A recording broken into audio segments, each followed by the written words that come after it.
Ben moi, c'est Pierre. J'ai 42 ans. Je travaille comme spécialiste en formation pour la Société de transport de Montréal. Je suis le papa de Florence. 6 mois. Et moi, c'est Xavier. J'ai 28 ans et je suis spécialiste service à la clientèle. Donc, je travaille entre autres dans des boutiques en vente et je suis moi aussi le papa de la petite Florence. On a décidé il y a vraiment environ 1 an et demi de vraiment regarder les possibilités qu'il y avait au Québec. Au niveau de l'adoption, c'était plus une option pour nous. Et finalement, on a regardé pour des mères porteuses grâce à un article qui était paru d'un journal gratuit de l'île de Montréal, où il y avait un article à l'intérieur. Et on a vraiment accédé à un réseau d'informations, d'échanges, de partage, d'expériences avec les mères porteuses. Et c'est comme ça qu'on a trouvé la femme qui a décidé vraiment de porter notre petite fille. C'est très complexe d'avoir recours à une mère porteuse au Québec parce que contrairement en Ontario, où c'est relativement organisé, au Québec, il faut que tu fasses tout par toi-même. Donc, il n'y a pas d'agence où tu peux avoir recours à une mère porteuse. Tu ne peux pas verser aucune somme d'argent, ce serait illégal. Au niveau de la déclaration de naissance, il y a uniquement que le père biologique qu'on peut retrouver sur la déclaration de naissance avec la mère qui demeure la mère biologique. Puis par la suite, pour enlever le nom de la mère porteuse, le remplacer par le nom du deuxième conjoint, c'est compliqué. C'est un processus légal extrêmement coûteux qui prend au total presque 1 an. Donc, il faut vraiment avoir les reins solides pour être capable de passer à travers. Puis il faut aussi savoir qu'il n'y a aucune garantie.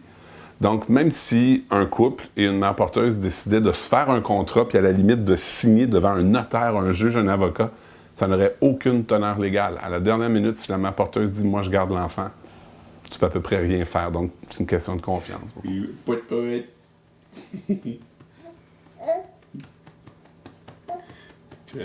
Allô?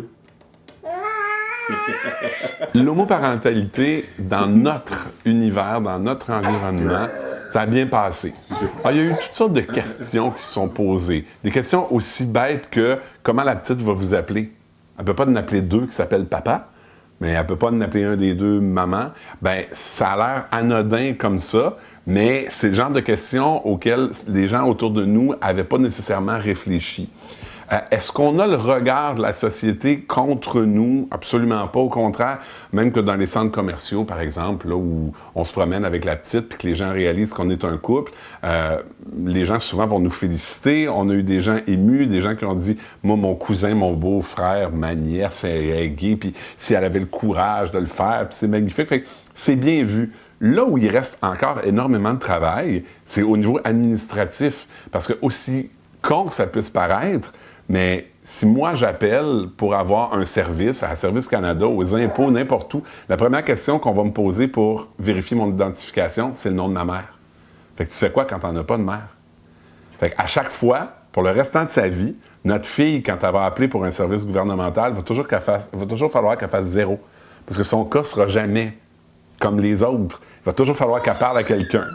Les formulaires, nom de la mère, nom du père, elle va faire quoi exactement? Les allocations familiales au Québec et au Canada, elles sont versées automatiquement à la mère.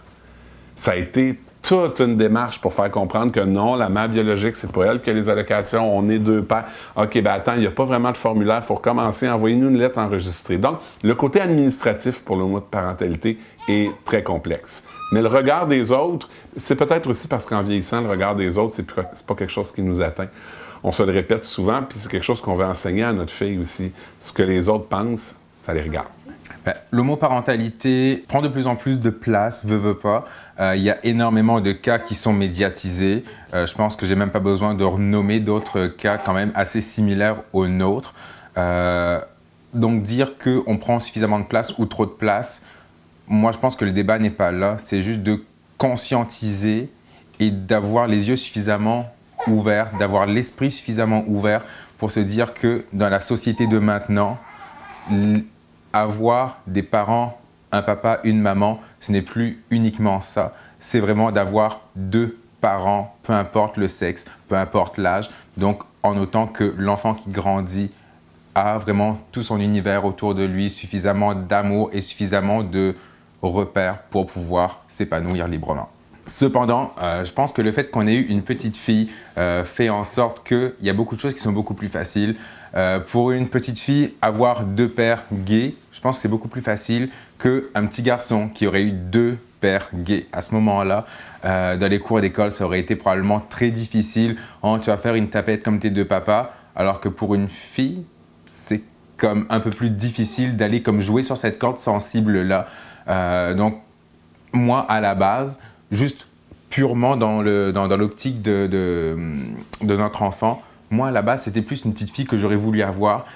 Et en plus, j'aurais beaucoup plus de facilité à adhérer avec elle, puisqu'on a eu de la chance d'avoir vraiment une petite fille. Donc, pour son futur à elle, ça va être beaucoup plus facile à gérer ça plutôt que si c'était un garçon.